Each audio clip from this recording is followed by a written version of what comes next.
বৈষম্য বিরোধী ছাত্র আন্দোলনকে ঘিরে সামাজিক যোগাযোগ মাধ্যমে অপপ্রচার বন্ধে ব্যর্থতা এবং ইন্টারনেট সেবা ব্যাহত হওয়ার দায়ভার নিয়ে প্রকাশ্যে তরুণ প্রজন্মের কাছে ক্ষমা চেয়েছেন ডাক ও টেলিযোগাযোগ এবং তথ্য প্রযুক্তি প্রতিমন্ত্রী জুনায়েদ আহমেদ পলক। বিকেলে নাটোরের সিংড়ায় প্রতিমন্ত্রীর নিজ বাসভবনে আয়োজিত সভায় তরুণ প্রজন্মের কাছে এই ক্ষমা প্রার্থনা করেন তিনি।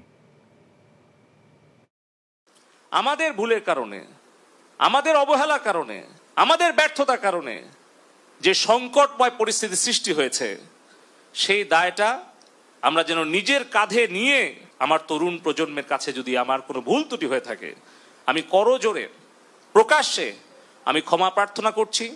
এবং এই ইন্টারনেট ব্যাহত হওয়া, এই সোশ্যাল মিডিয়ার গুজব প্রতিরোধে ব্যর্থ হওয়া, এই সকল কিছু দায় এবং দায়িত্ব, ব্যর্থতা আমি নিজের কাঁধে তুলে নিচ্ছি এবং যে কোনো সিদ্ধান্ত আমি মেনে নেওয়ার জন্য আবারও প্রতিশ্রুতি আমি সকলের সামনে দিচ্ছি।